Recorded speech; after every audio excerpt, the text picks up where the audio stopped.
How's it going, everyone? This is your Astrology Horoscope for Tuesday, September 10th, 2024. I'm astrologer Alex Skyles, and welcome to the Moonbase.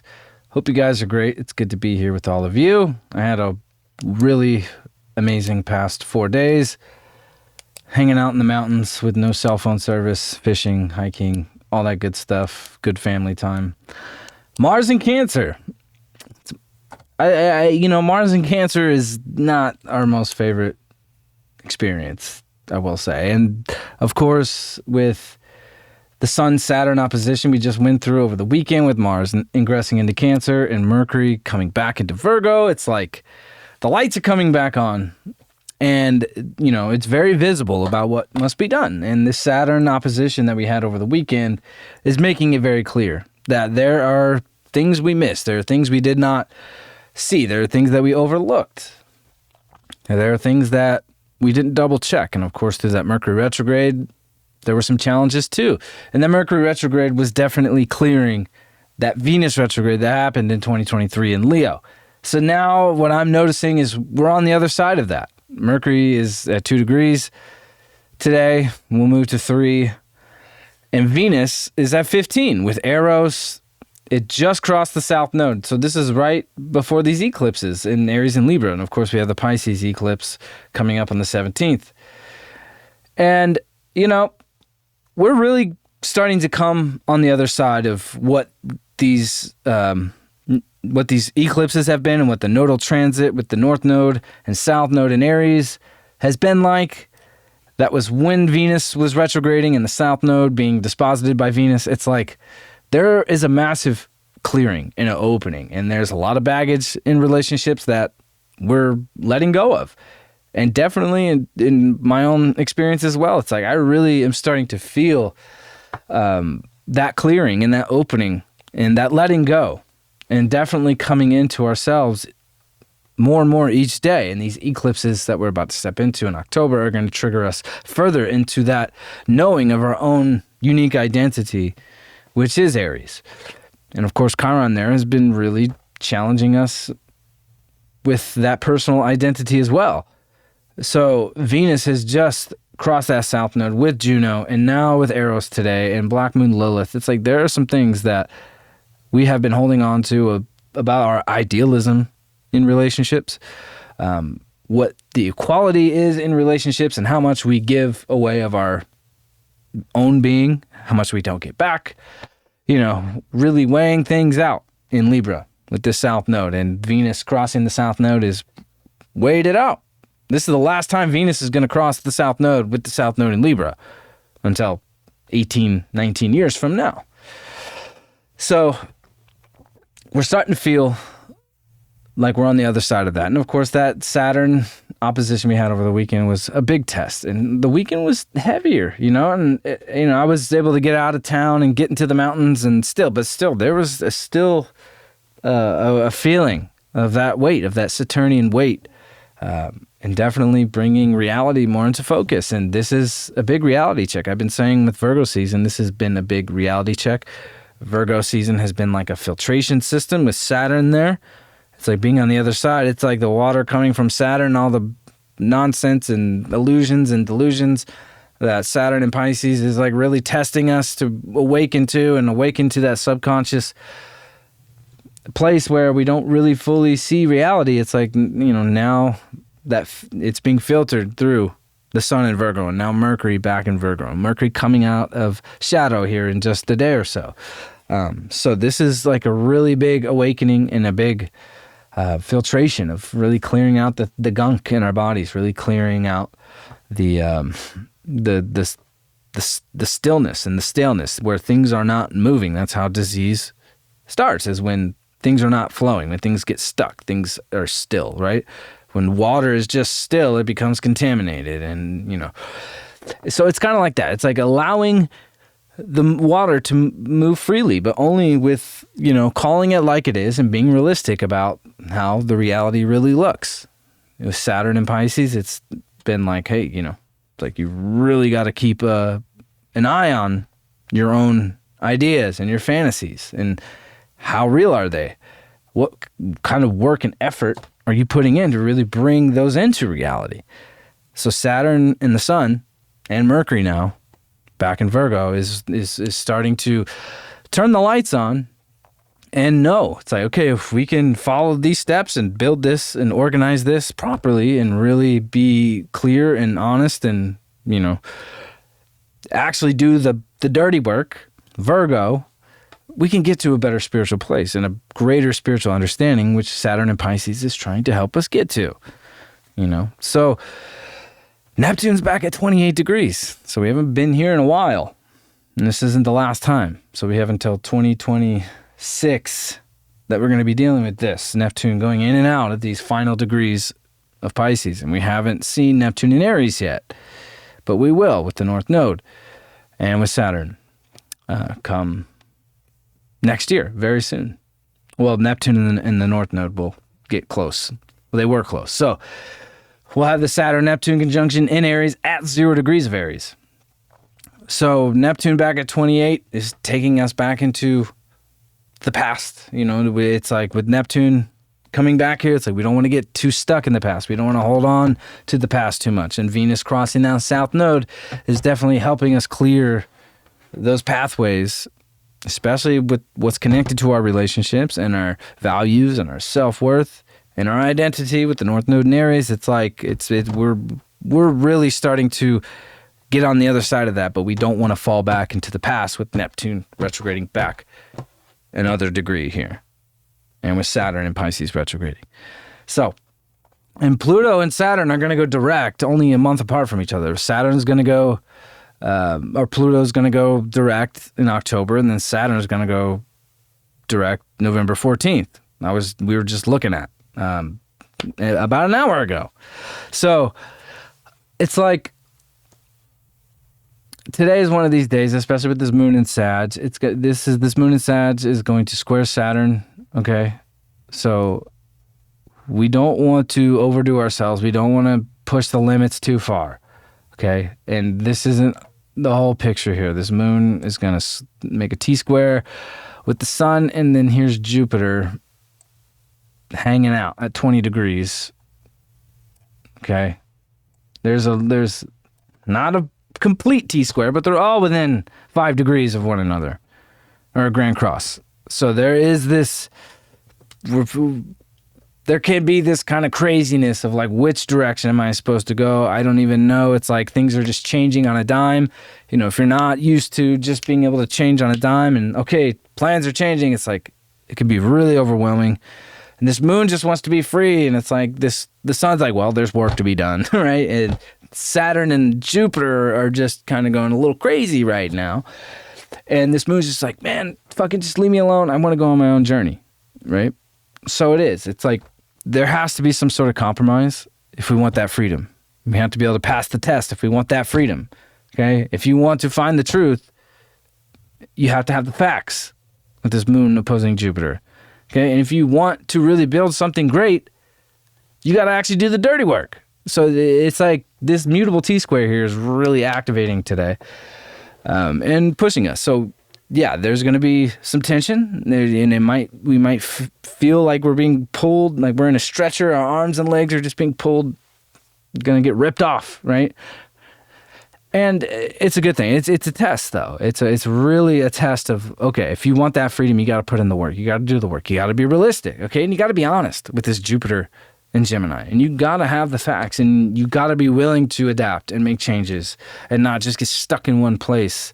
It's like with Jupiter and Gemini, it's like every fucking minute or so, it's like you just got to move with how the energy's changing. It's like, okay, shift your focus. It's like I'm not necessarily an ADD person or an ADHD person, whatever the fuck that means, but it is like with Jupiter and Taurus, I will say it's like it was much more slower, drawn out, more streamlined and focused towards what we're expanding and what's coming in to support us. But with this, it's like the support is coming from your ability to shift your focus as the energy's shifting, and not getting stuck in one place. And obviously Uranus has constantly been shocking us out of that place as well.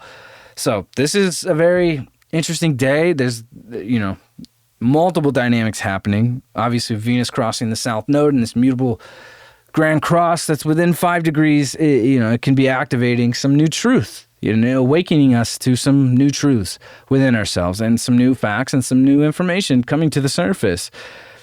Mercury's going to be out of shadow within the next day or so. So clarity is coming through. The test is clear, and we know where we need to look and what issues we need to address. Saturn has made that clear with the sun. So today's one of these days, as this mutable square is being lit up.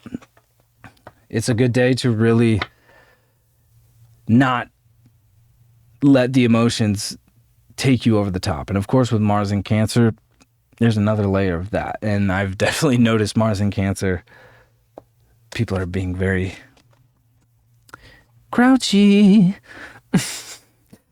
And my Mars is 0 degrees of Cancer, so I'll just go ahead and throw myself under the bus. It was nice to get out of the city. Living in LA, it's like shit gets so fucking crammed, and I'm from the woods. So I like the woods. So it is. With this energy and some of the mental stuff that's going on with these mutable squares and Mars in Cancer and these emotions just really coming out in really aggressive, intense ways, you gotta really channel that in a healthy way. And this mutable Grand Cross can really help us find some ways of channeling that energy in a spiritual way, because the mutable signs are the spiritual signs of the zodiac. Sagittarius and Pisces, to me, are the most connected to the ethereal realms or the outer realms or other dimensions that we can't see. And I think Sagittarius has just enough, has a similar amount of Neptunian energy, because Sag and Pisces were co-ruled by Jupiter. Now Pisces is we give the rulership to Neptune. So, and I heard somebody last week, another astrologer on my Instagram who I follow, who's really great. I forgot who it was. He challenged the idea that it's like, hey, I feel like Pisces should still be ruled by Jupiter, and we should give the rulership of Sagittarius to Neptune. I was like, that's an interesting take, And that's what's great about astrology. It's like we all have our own perspectives and creative ways of delivering it. As an artist, as a musician, it's like, that's what it's all about. Everybody has their own unique identity. And I was really fascinated by that idea. I'm like, wow.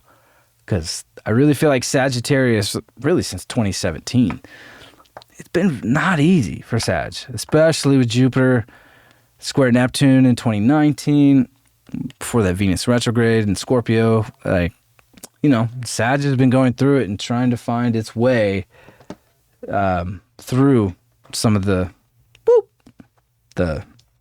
Neptunian fog, right? So we got the Princess of Wands with my favorite tarot deck, the Aleister Crowley deck. And it's like, there's still, like, with this moon in Sag, it's like that moon really is lit up today. I love the moon in Sag, and there's a lot of passion and a lot of fire, right? But it's like, you got to really be able to go head first, and you have to be able to let that energy out of the cage and not, like, just keep it internal, right? Keep it in that mental space. The Jupiter and Gemini sometimes being in detriment, and that moon and Sag, Jupiter much rather be where the moon is at.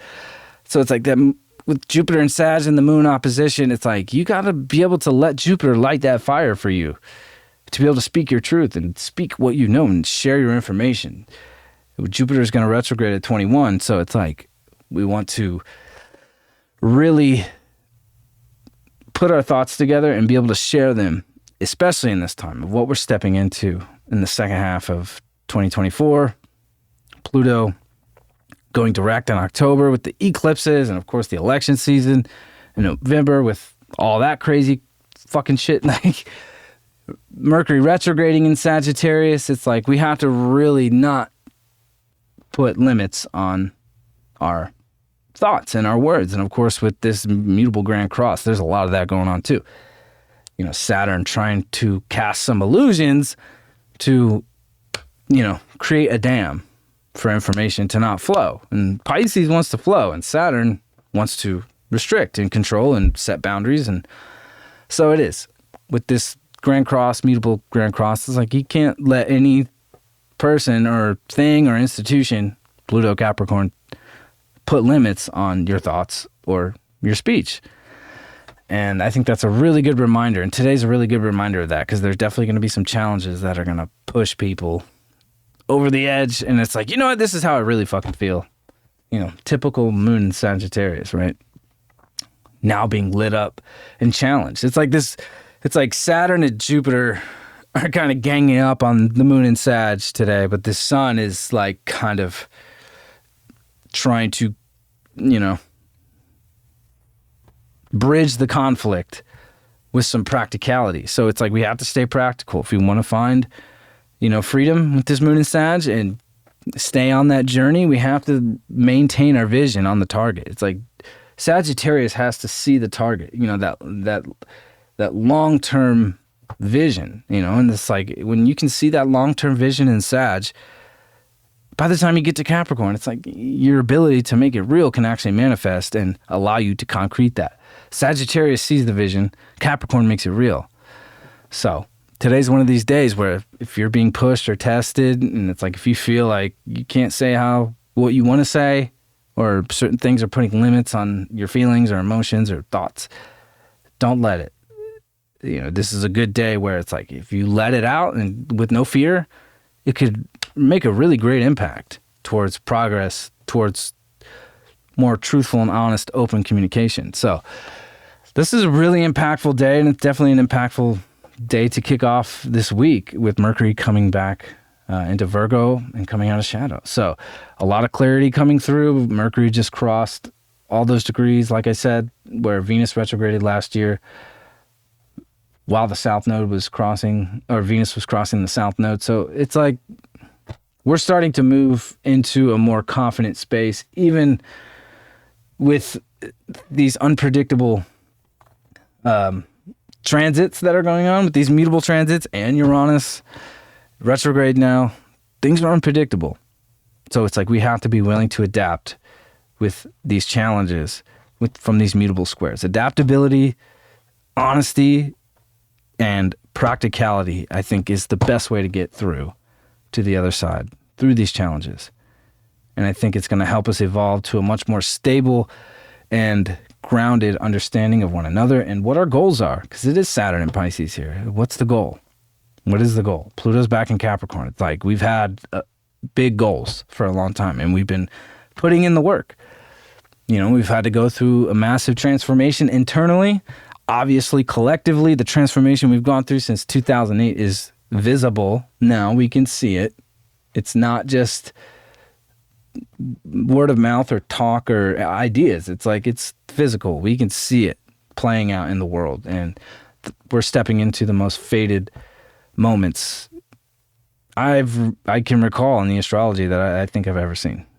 And this also goes back to the beginning of this year, when Pluto, January 20th, when Pluto and the Sun moved into Aquarius together. So it's all connected to that moment in these very fated 29 0 degrees moments with Pluto. And this is the last time. So we're getting on the other side of it, and this is a great way to kick off the week. And I'm launching some cool stuff over these next few weeks for myself and with some cool people, and I'm really excited to share it. And we've been working really hard on some cool shit. So I hope you guys have a wonderful Tuesday, and I will see you all tomorrow. Peace out.